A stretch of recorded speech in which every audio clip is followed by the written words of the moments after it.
அனைவருக்கும் வணக்கம். நம்ம இப்போ பார்க்க போகிறது தேங்காய் பால் திரட்டு. அதுக்கு பாசிப்பருப்பை வறுத்துட்டு 2 ஸ்பூன் அளவுக்கு வறுத்து இதை பொடி பண்ணிக்கணும். இதை பொடி பண்ணி எடுத்துகிட்டு வரேன். நம்ம அரைச்ச இந்த பாசிப்பருப்பை இதில் போட்டுக்கலாம். போட்டுட்டு ஒரு கப்பு தேங்காய் துருவினது போட்டுக்கலாம். அதே அளவுக்கு சர்க்கரை, வெல்லம், அதில் கொஞ்சம் நம்ம அரிசி மாவு போட்டு அதே அளவுள்ள அரிசி மாவு போட்டுக்கலாம். தண்ணி 1 கப்பு ஊற்றி நல்லா நைஸாக அரைச்சிக்கணும். இது மாதிரி அரைச்சாச்சு. அரைச்சதை நம்ம கொஞ்சம் நெய் போட்டு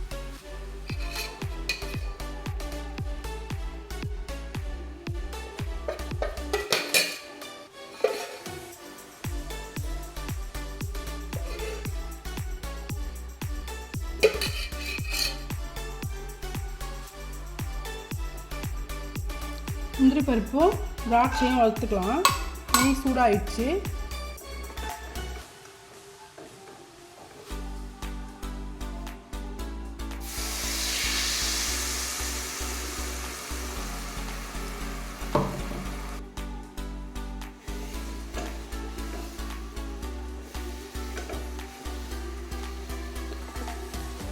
முந்திரி திராட்சை போட்டுக்கலாம். நல்லா ரெடி ஆயிடுச்சு. தேங்காய் திரட்டு பால் ரெடி ஆயிடுச்சு.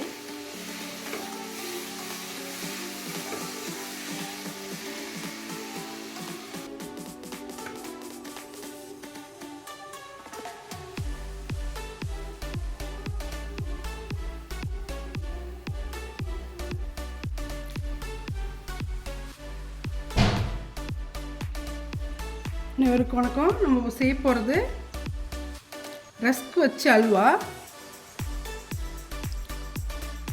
இதுக்கு ரஸ்க்கை ஒரு பேக்கெட்டை பொடி பண்ணி இது மாதிரி வச்சுக்கணும். அதுக்கப்புறம் நெய்யும் கொஞ்சம் திராட்சையும் வறுத்துக்கலாம்.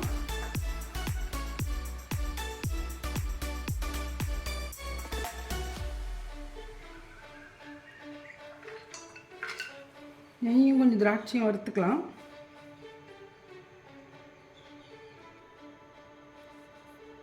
நெய் நல்லா சூடாயிடுச்சு. இந்த திராட்சையும் முந்திரியும் நம்ம வறுத்து எடுத்துட்டு இதிலே நம்ம இந்த ரஸ்க்கை வறுத்து எடுத்துக்கலாம்.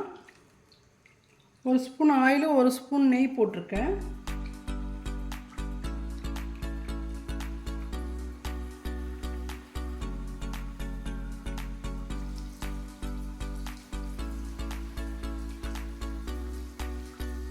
வறுப்பட்டுருச்சு. இந்த டைமில் எடுத்துக்கலாம்ல, கொஞ்சம் தீஞ்சிரும்.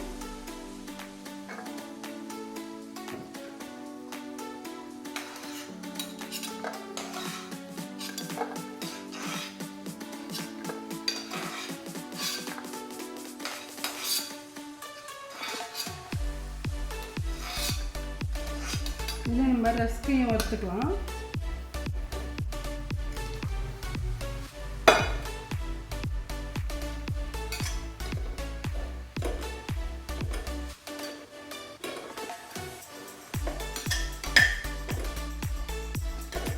ரஸ்க்கு கொஞ்சம் கலர் சேஞ்ச் ஆகிற வரைக்கும் வறுத்துக்கலாம்.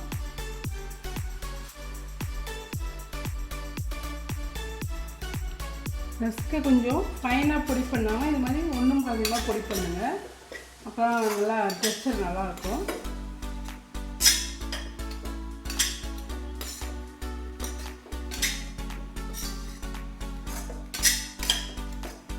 நெய் ஆயிலே ஃப்ரை பண்ணிங்கன்னா போதும்.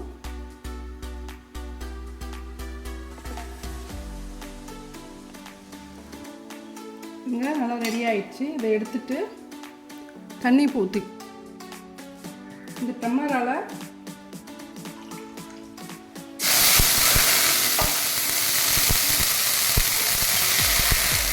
ஒரு டம்ளர் தண்ணி ஊற்றிக்கலாம். கூட கொஞ்சம் போட்டுக்கலாம். இந்த ரஸ்க்கு அளவு இந்த டம்ளரால் தான் அளந்துக்கிட்டேன். இதால் 1.25 இருந்தது. தண்ணி அதை மாதிரி போட்டாச்சு.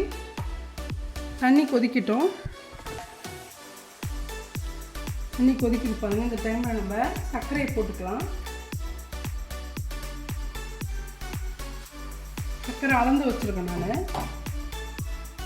சர்க்கரை நல்லா கொதி வரட்டுன்னு நம்ம வறுத்து வச்சுருக்க இந்த ரஸ்க்கு, ஏலக்காய் பொடி, கொஞ்சமாக கேசரி ஃபுட் கலர், ஒரு 2 ஸ்பூன் அளவுக்கு ஹார்லிக்ஸ் போட்டுக்கலாம். நல்லா டேஸ்ட்டாக இருக்கும் இந்த அல்வாவுக்கு.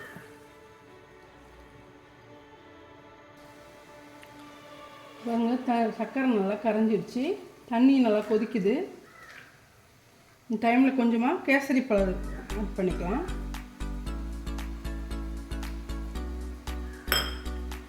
ஆட் பண்ணிவிட்டு நம்ம வறுத்து வச்சுருக்கிற இந்த ரஸ்க்கு பொடியும் ஆட் பண்ணிக்கலாம்.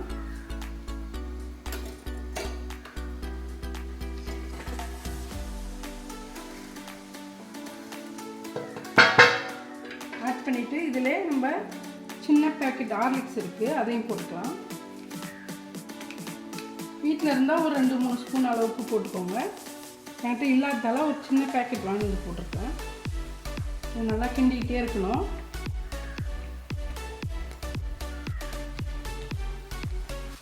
கொஞ்சமாக ஏலக்காய் பொடி போட்டுக்கலாம். தண்ணி கரெக்டாக அளந்து ஊற்றினா இந்த மாதிரி உடனே கெட்டியாகிடும். இந்த பெருசாக இருக்கிற இந்த ரஸ்க்கும் நல்லா வெந்து போயிடும்.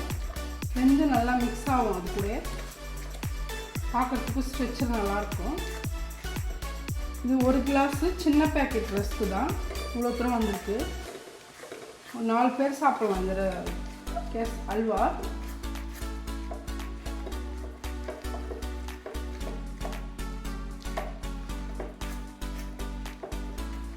கைவிடாமல் கிண்டிகிட்டே இருங்க. கிண்டிகிட்டே இருந்தால் நல்லா கெட்டியாகிடும்.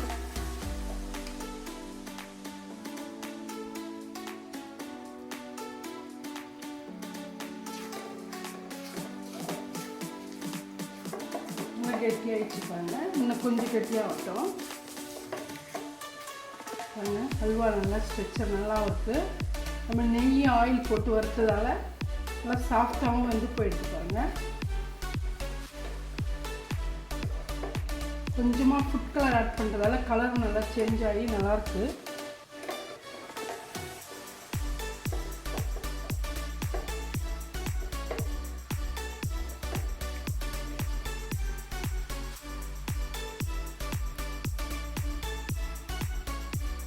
ரஸ்க் அல்வா ரெடி ஆகிடுச்சு பாருங்கள்.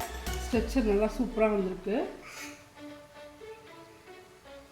இந்த வீடியோ பிடிச்சிருந்தா லைக் பண்ணுங்கள், ஷேர் பண்ணுங்கள், கமெண்ட் பண்ணுங்கள், சப்ஸ்கிரைப் பண்ண மறக்காதீங்க. நன்றி.